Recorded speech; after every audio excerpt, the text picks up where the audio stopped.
அனைவருக்கும் வணக்கம்.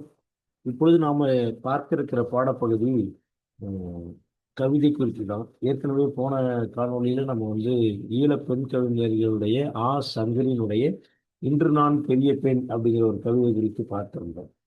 அதன் தொடர்ச்சியா சன்மார்கா அப்படிங்கிற ஒரு பெண் கவிஞர் தான் இவங்களும் விழிப்பு அப்படிங்கிற ஒரு கவிதை எழுதியிருக்கிறாங்க. அந்த பாடப்பகுதியினுடைய தொடர்ச்சி தான். முன்னாடி பார்த்த சங்கரினுடைய கவிதைகள் பருவ வித்தியாச அடிப்படையில் இருந்துச்சு.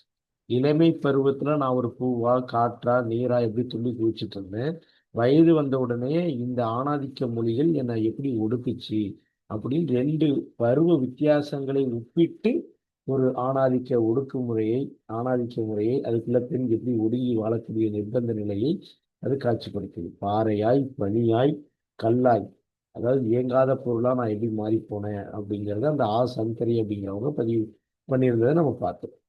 இப்போ அதன் தொடர்ச்சியா விழிப்பு அப்படிங்கிற கவிதை சன்மார்க்கா அப்படிங்கிற கவிஞரால எப்படி பதிவு பண்ணப்பட்டிருக்குன்னு நம்ம பார்ப்போம். இது முதுகலைக்கு ஃபேன்சி சிலபஸ்ன்னு சொல்லக்கூடிய அரசாங்கத்தினுடைய தமிழக அரசாங்கத்துடைய பாடத்திட்டத்தில் அயலக தமிழ் இலக்கியன்னு ஒரு பாடம் இருக்கு. அந்த பாடத்தில் இடம்பெறக்கூடியது அப்படிங்கிறது நினைவூட்டல், ஒரு நினைவூட்டல். சரி, இப்போ நம்ம கவிதைக்கு போயிடலாம். கவிதையை நான் உங்களுக்கு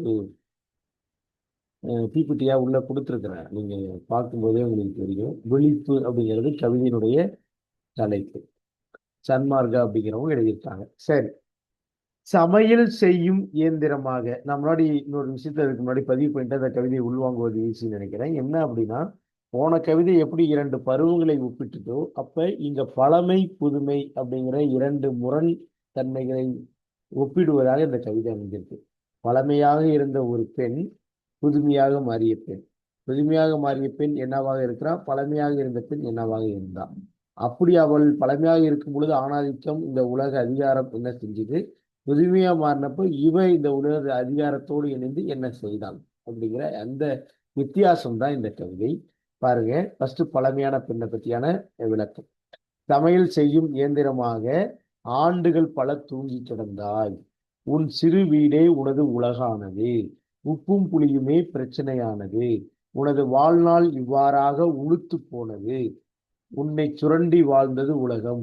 உன்னை நினைத்து அழுதவர் கொஞ்சம். இந்த பழமையான பெண் என்னது? நீ சமையல் கட்டு தான் அவளுடைய உலகம். அவங்க அங்கேயே தூங்குறது. உப்பு புளிதான் அவளுக்கு. இது இருந்ததா அது இல்லையா அப்படிங்கிறதா பிரச்சனை. வாழ்நாளே அதுக்குள்ள அடங்கி போச்சு. அப்படி உன்னை சுரண்டி வாழ்ந்தது உலகம் அப்படின்னா என்ன அர்த்தம்? அவருடைய உழைப்புக்கு எந்த அங்கீகாரமும் இந்த சமூகம் கொடுக்கல, மதிக்கவே கிடையாது. சமையல் கட்டில் இருக்கக்கூடிய பெண்ணுக்கு மதிப்பே இல்லை அப்படிங்கிறது தான். அவருடைய உழைப்பு மட்டும் இது வேணும். ஏன்னா அவ சமைச்சு போடுவதால் தான் இந்த உலகம் இயங்கிக்கிட்டு இருக்கு. இப்போ உணவு இல்லைன்னா இந்த உலகத்துல இயங்கக்கூடிய ஆட்கள் எப்படி இயங்குவாங்க? அப்போ உணவுங்கிறது ஒரு மனிதனுடைய இயக்கியத்துல அத்தியாவசிய தேவை. அந்த அத்தியாவசிய தேவையை கொடுத்தவங்க யாருன்னா பெண். ஆனா அந்த பெண்ணுக்கு மதிப்பு இல்லை. ஆனால் அவள் உழைப்பு சுண்டப்பட்டதுன்னு நல்லதாங்க சொல்லப்படுது. உன்னை நினைத்து அழுதவர் கொஞ்ச நேரம், ஏதோ கொஞ்சம் பேர் உன்னை யோசிச்சிருக்காங்க. இலக்கியவாதிகள், அறிஞர்கள், சிந்தனைவாதிகள், கூட இருக்கக்கூடிய பெண்கள், இப்படி சில பேர் உன்னை யோசிச்சிருக்காங்க. தவிர ஒட்டுமொத்த உலகமும் பெண்களை குறித்த, சமையல் கட்டுக்குள்ள இருந்த பெண்களை குறித்து, உப்பு மிளகாய் குறித்த சிந்தனை கொண்ட பெண்கள் குறித்த, அடக்கப்பட்ட ஒடுக்கப்பட்ட பெண்கள் குறித்த எந்த சிந்தனையும் இந்த உலகத்துல இல்லை. ஆனால் ஆனால் கவிதை அடுத்த கட்டமா போது பாருங்க. ஆனால் தாயே நீ இன்று விழித்து கொண்டாய். தெருவில் இறங்கி ஊர்வலம் வந்தாய். அன்னையருடன் அணிதிரண்டு விட்டாய் அப்படிங்கிற. தாயே நீ இன்று நீயாவே விழிப்பு விழிப்பு எப்படி வரும்? படிப்பு, சூழல், உனக்கு சூழல் கொடுக்கக்கூடிய அனுபவம், கல்வி கொடுக்கக்கூடிய அனுபவம், இதுல இருந்து நமக்கு ஒரு அவேர்னஸ் கிரியேட் ஆகும், விழிப்புணர்வு வரும். அப்படிதான் தாயே நீயே விழித்து கொண்டாய். விழித்தவுடன் தெருவில் இறங்கி ஊர்வலம் போற. உன் பிரச்சனைக்கு நீயே ஊர்வலம் போற. உனக்கு அன்னையருடன் அணிதிரண்டு விட்டாய். இங்க ஏற்கனவே இருக்கக்கூடிய அன்னையருடன் அப்படிங்கிறது இங்க நம்ம இன்னும் நுட்பமா புரிந்து கொள்ளலாம்னு நினைக்கிறேன். அங்க இருக்கிற பெண்களோடு சேர்ந்துட்டாங்க அப்படின்னு எடுத்துக்கலாம். இல்லைன்னா இங்க ஏற்கனவே இந்த இந்த நிலத்தாயுடன் இணைந்து விட்டார், அன்னையருடன் அணி திரண்டு விட்டாய் அப்படின்னா ஏற்கனவே இருக்கக்கூடிய உரிமை சார்ந்து போராடக்கூடிய பெண்கள்னு எடுத்துக்கலாம். அப்படி இல்லை அப்படின்னா இந்த நிலத்தாய், ஏன்னா ஈழத்தில் நடக்கக்கூடியது விடுதலை போராட்டம், நில உரிமை போராட்டம். அப்ப மொழி உணர்வு போராட்டம், பண்பாட்டு உரிமை போராட்டம். அப்ப அதனோடு அணிதிரண்டு விட்டாய், உன்னை அதனோடு சேர்த்துக்கிட்டாய் அப்படின்னு நம்ம எடுத்துக்கலாம். அன்னைங்கிறது இங்க நிலத்தாய், மொழித்தாயே குறிப்பதாகவும் எடுத்துக்கொள்ளலாம், பண்பாட்டு தாயை குறிப்பதாகவும் எடுத்துக்கொள்ள முடியும் அப்படிங்கிற கூடுதல் விளக்கத்தை சொல்லிட்டு அடுத்து பாருங்க, அகப்பை பிடித்த கைகளில் பதாகை. இப்ப அவங்க என்ன பண்றாங்க, பதாகையை பிடிச்சிட்டு இருக்கிறாங்க. போதும் கொடுமைகள் என்ற முடிவு. ஏன் அவங்க பதாகை பிடிக்கிறாங்க, பதாகைனா பேனர். பேனர் ஏன் பிடிக்கிறாங்க, ஈழ ஈழ விடுதலைக்காக ஒரு பேனர் ஏன் பிடிக்கிறாங்க, கொடுமைகள் போதும் அப்படிங்கிறதுனாலதான். அகப்பை பிடித்த கைகளில் பதாகை. பிள்ளைகள் பற்றி நெஞ்சில் ஏக்கம், அப்படி ஒரு போராட்டத்துக்குள்ள போயிட்டாங்க. போராட்டத்துக்குள்ள போயிட்டனால பிள்ளை பற்றி ஏக்கம் இல்லாம இருக்குமா? ஏன்னா நம்ம சங்க காலத்திலேயே வந்து பிள்ளையை தலை சீவி வாரி போருக்கு அனுப்புற பெண்ணையும் பார்க்குறோம். அந்த ஆண் இறந்ததுக்கு அப்புறம் என் வயிறு புலி உறங்கிய குகை இது அப்படின்னு சொல்லக்கூடிய பெண்ணையும் நம்ம பார்க்குறோம். அப்ப அது போன்ற ஒரு பெண் தான் இங்க. அப்ப அவ போராட்டத்துக்கு போனாலும் தன்னுடைய மகனை பற்றி மகளை பற்றி நினைக்காம இருக்க முடியாது. அதான் பிள்ளைகள் பற்றி நெஞ்சில் ஏக்கம், கண்களில் சோகம், நடையில் வேகம். பிள்ளையை பற்றிய எண்ணம் மனசுல ஒரு பக்கம் இருந்தாலும் அதுக்காக ஓடி போய் குடும்பத்துக்குள்ள ஐக்கியமாயிடல. குடும்ப பெண்ணுங்கிற இந்த சமூகம் ஆணாதிக்கம் உருவாக்கி வைத்திருக்கிற ஒன்றுக்குள் தன்னை அடைத்துக் கொள்ளவில்லை. அந்த ஏக்கத்தை மனதில் வைத்துக் கொண்டு நடையில் வேகம் காட்டுகிறாள். எதுக்காக, விடுதலைக்காக வேகம் காட்டுகிறாள். இறுதியில் வெற்றி உனக்கே தாயே, என போராட்டத்தில் இறங்கிட்டேன், வெற்றி இல்லாம வெற்றி உனக்கு உறுதியா கிடைச்சிடும் அப்படிங்கிறது அந்த கவிதை சொல்லக்கூடிய. அடுத்து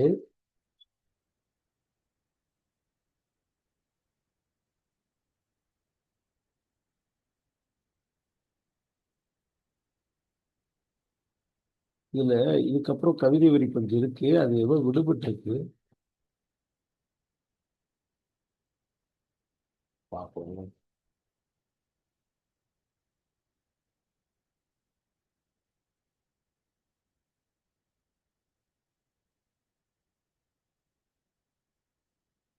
ஒரு நிமிஷம்.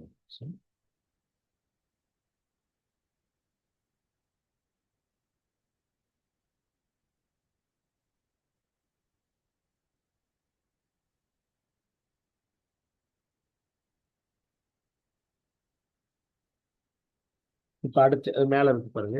உலகில் பாதி பெண்கள் ஆனதால், உலகத்துல மொத்த தொகையில பாதி பெண்கள், உலகில் பாதி பெண்கள் ஆனதால் உங்கள் பலத்தை உணர்ந்து விட்டீர்கள். நித்திரை செய்து பலத்தை எப்படி உணர்றீங்க, நாங்களும் மெஜாரிட்டி தான், நாங்களும் பெண்கள் தான், நாங்களும் இந்த பூமியில பாதி எங்களுக்கும் உரிமை உடையது அப்படிங்கிறத உணர்ந்ததுனால வந்து நீங்க எல்லாரும் அணி சேர்ந்துட்டீங்க அப்படின்னு சொல்றாங்க. நித்திரை செய்த காலம் முடிந்து நீதியை கேட்கும் காலம் வந்தது. நீ வந்து சமையல் கட்டில தூங்கின காலம்லாம் போச்சு, இப்ப நீதியை கேட்கும் காலம் வந்தது. வீட்டுக்கு வீடு அன்னையர் வந்தனர். வீட்டுக்கு வீடு அன்னையர் வந்தனர். இந்த தாய் நிலத்தின் மீது உரிமை கொண்ட அன்னையர் வீட்டுக்கு வீடு சேர்றாங்க. ஏன்னா ஒரு யாருக்கு பூனைக்கு மணி கட்டுறது அப்படிங்கிறதுனாலதான். ஒருத்தர் வந்து ஒரு வீட்டுல இருந்து வெளியே வந்துட்டா அந்த பெண்ணை ஃபாலோ பண்ணி இன்னொருத்தர் வந்துருவாங்க அப்படிங்கிறதுதான். ஒரு விஷயத்தை தொடங்கி வைக்கிறது ரொம்ப முக்கியம். தொடங்கி வச்சுட்டா அது பெரிய பலமா மாறும் அப்படிங்கிறதுக்கு தான் வீட்டுக்கு வீடு அன்னையர் வந்தனர். உன் பலம் உணர்ந்து.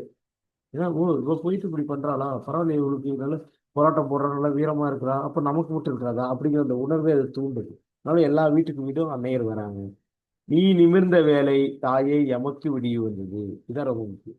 நீ நிமிர்ந்த வேலை, எப்பொழுது பெண்கள் தன்னுடைய விடுதலையை உணர்கிறார்களோ அப்ப விடிவு யாருக்கு வருது, இந்த தாய் நிலத்துக்கு விடிவு வருது.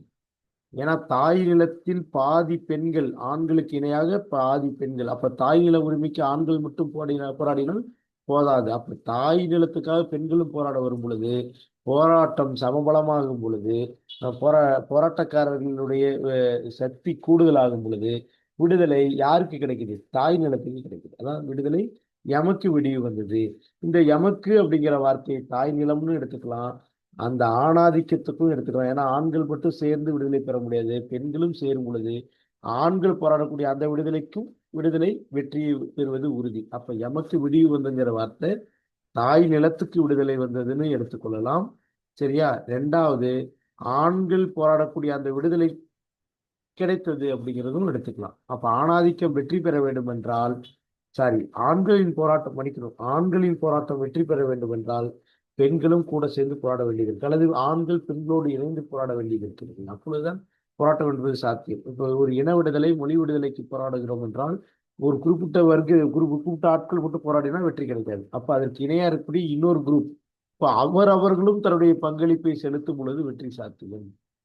அப்படிங்கிறது இந்த கவிதை சொல்லுது. அப்ப தாய் நிலத்தின் விடுதலை, தாய் நிலத்தின் சரிபாதியாக இருக்கக்கூடிய பெண்கள் வீட்டிலிருந்து வெளியே வந்து போராட தயாராகிவிட்டார்கள். அவ்வாறு போராடினார்கள். போராடியதால் தாய் நிலம் விடுதலை பெற்றது அப்படிங்கிற ஒரு விடுதலை கனவை வந்து எழுதி பார்க்கக்கூடிய ஒரு பாடலாக, ஒரு கவிதையாக இதை பார்க்கிறோம். இதை சுருக்கமா சொல்லணும் அப்படின்னா, பழமையாக ஒரு பெண் வீட்டுக்குள் இருக்கிறாள், அவளுடைய உழைப்பு சுரண்டப்படுகிறது, அவள் உப்பு புளி பிரச்சனை பற்றி பேசிக் கொண்டிருக்கிறாள், அவளுக்காக பேசக்கூடிய ஆட்கள் யாருமே இல்லை. அப்படி இருந்த பெண் விழிப்புணர்வு அடைந்து, சூழலாலும் கல்வியாலும் விழிப்புணர்வு அடைந்து வீதிக்கு வரா, பதாகையை தூக்குறா. அவன் மனசுக்குள்ள பெண்கள் குறித்த, நம்மளுடைய குடும்பம் குறித்த சிந்தனை இருக்கிறது. ஆனாலும் அதை கண்களில் சோகமாக வைத்துக் கொண்டாலும் அதை செயல்பாட்டில் காட்டாமல் செயல்பாட்டின் போராட்டத்தோடு ஐக்கியமாகிறா. அதனுடைய விளைவு பெரிய பலம் உருவாகுது. பல பெண்கள் சேர்ந்து போராட்டத்துக்கு வராங்க. இப்ப நீதியை கேட்கிறா. அந்த நீதியை கேட்பது போது விடிவு எமக்கு விடிவு கிடைக்குது. இந்த எமக்குங்கிற குரல் யாருடையதுன்னா, இந்த தாய் நிலத்தின் குரல். அப்ப தாய் நிலத்துக்கு விடிவு யாரால் வரும் என்றால், தாய் நிலத்தின் சரியாக இருக்கிற பெண்கள் தாய் நிலத்துக்காக போராட வரும் பொழுது தாய் நிலத்தின் விடுதலை சாத்தியம். அப்ப ஒரு ஆண் தான் விடுதலை பெற்று தந்தோம்னு நினைக்க கூடாது. அப்ப சரிசமமா இருக்கக்கூடிய பெண்களுக்கும் பெண்களோடு சேர்ந்து போராட வேண்டியது இருக்கு ஒரு விடுதலை அப்படிங்கிறது அந்த கவிதை உணர்த்துவதாக புரிந்து கொள்ளலாம். இப்ப பெண்கள் தனக்கான விடுதலையை சாத்தியப்படுத்தும் பொழுது அது பெண் விடுதலை மட்டும் இருக்காது, அது சமூக விடுதலையாக மாறும். அப்போ பெண் சமூக விடுதலைக்காக போராடக்கூடியவள் பெண்.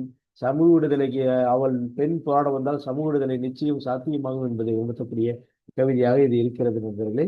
நாம் அடுத்த காணொளியில் பார்ப்போம். நன்றி.